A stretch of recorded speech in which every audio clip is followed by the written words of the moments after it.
আমাদের প্রধান উপদেষ্টা কার্যালয় যমুনাতে আমাদের উপদেষ্টা পরিষদের একটা অনানুষ্ঠানিক বৈঠক ছিল এবং এই বৈঠকে আমি আমার একটা ব্যক্তিগত বিষয়ে আলোচনা করেছি এবং আলোচনা সাপেক্ষে আমি প্রধান উপদেষ্টা বরাবর আমার পদত্যাগপত্র জমা দিয়েছি।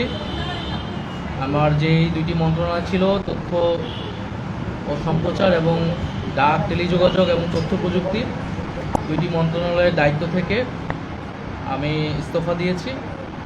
এছাড়াও এই জুলাই ফাউন্ডেশন, জুলাই শহীদ স্মৃতি ফাউন্ডেশন সহ সরকারের যেই সকল কমিটিতে আমি ছিলাম, এই সকল কমিটি থেকে আমি সাথে একই সাথে ইস্তফা আমার হচ্ছে। মূলত একটি গণ অভ্যুত্থানের প্রেক্ষিতে 8ই আগস্ট আমরা গণ অভ্যুত্থানের প্রতিনিধি হিসেবে প্রথমে 2 জন এবং পরবর্তীতে আরও একজন 3 জন অন্তর্বর্তী সরকারে দায়িত্ব নেই অন্যান্য উপদেষ্টাবৃন্দের সাথে।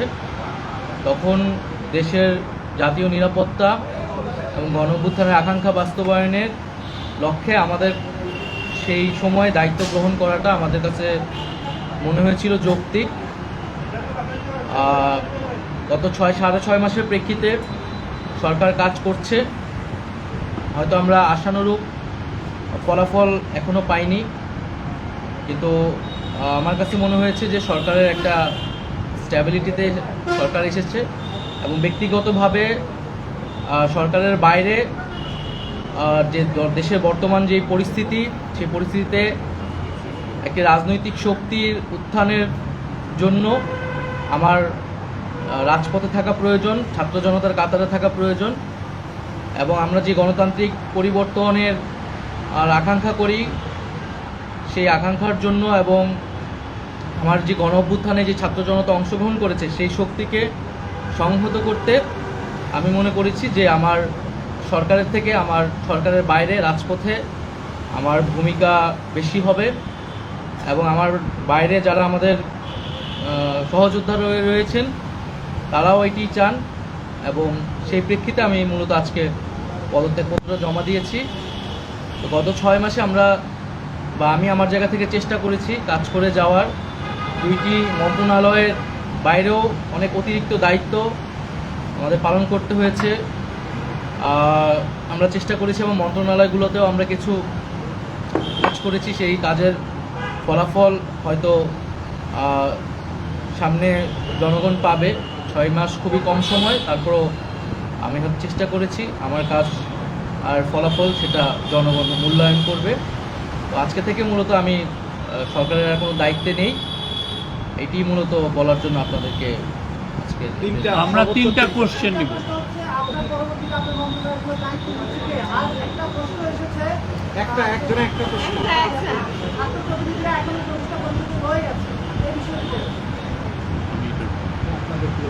আমার পরে দায়িত্ব নিবে এটা আসলে ক্যাবিনেটে, পরবর্তীতে এটা ক্যাবিনেট ঠিক করবে, উপদেষ্টা পরিষদই ঠিক করবে। আর আমি আমার জায়গা থেকে মনে করেছি আমার বাইরে প্রয়োজন, বাট এখনও আমাদের গণ অভ্যুত্থানের আকাঙ্ক্ষা তো বাস্তবায়িত হয়নি। বিচার এবং সংস্কারের যে প্রতিশ্রুতি নিয়ে এই সরকার গঠিত হয়েছিল, ছাত্ররা এসেছিল, সেই প্রতিশ্রুতি পূরণে অন্য যে 2 জন রয়েছে তারা মনে করছে তাদের সরকারে এখনও দায়িত্ব রয়েছে, তারা এখনও সরকারে থেকেই জনগণকে সার্ভ করবে।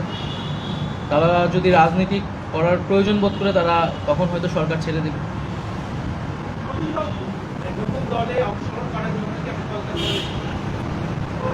হ্যাঁ, নতুন যে রাজনৈতিক শক্তি এবং দল গঠন হচ্ছে, আমি সেখানে অংশগ্রহণ করতে আমার অভিপ্রায় আছে এবং জনগণের সাথে মিশে আবারও জনগণকে ঐক্যবদ্ধ করা এবং আমাদের যে গণ অভ্যুত্থান এর যে প্রতিশ্রুতি সেটা বাস্তবায়নে মাঠে থেকে কাজ করার লক্ষ্যেই আমি সরকার থেকে পদত্যাগ করছি। Last question Tajwar.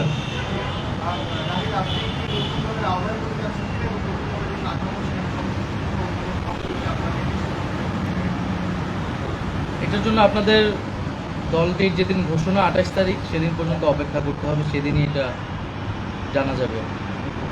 নারীদের মধ্যে থেকে একটা কোশ্চেন নিব। নারী কেউ? আপনি সাজেদা জি।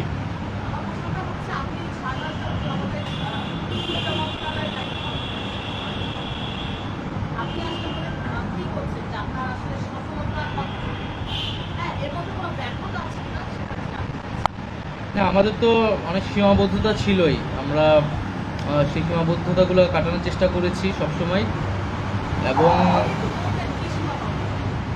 এখানে সীমাবদ্ধতা ছিল, আমলাতান্ত্রিক জটিলতা ছিল।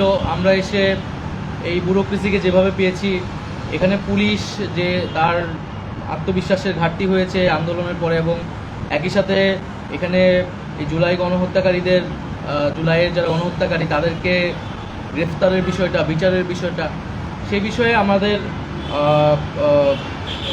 কিছু সীমাবদ্ধতা থাকা সত্ত্বেও আমরা কাজ করেছি। আমি জনপ্রশাসন কমিটির একটা দায়িত্বে 2 সপ্তাহের মতো ছিলাম। 2 সপ্তাহের মিটিংয়ে আমরা সিদ্ধান্ত নিয়েছি যে যারা 18 সালের ডিসি ছিল এবং দুর্নীতির সাথে জড়িত ছিল তাদেরকে সরানোর ব্যবস্থা, এরকম কিছু উদ্যোগ আমরা নিয়েছি। এবং আমি আশা করব যে অন্তর্বর্তীকালীন সরকার সামনের দিনগুলোতে জনগণের যে আকাঙ্ক্ষা, গণঅভ্যুত্থানের যে আকাঙ্ক্ষা, সেই আকাঙ্ক্ষা বাস্তবায়নে তারা সচেষ্ট হবে, এবং দেশের যে আইন শৃঙ্খলা পরিস্থিতি, সেই আইন শৃঙ্খলা পরিস্থিতি এবং দ্রব্যমূল্য নিরসনে তারা সফলতা দেখাতে পারবে। ধন্যবাদ। Thank you. পরিষ্কার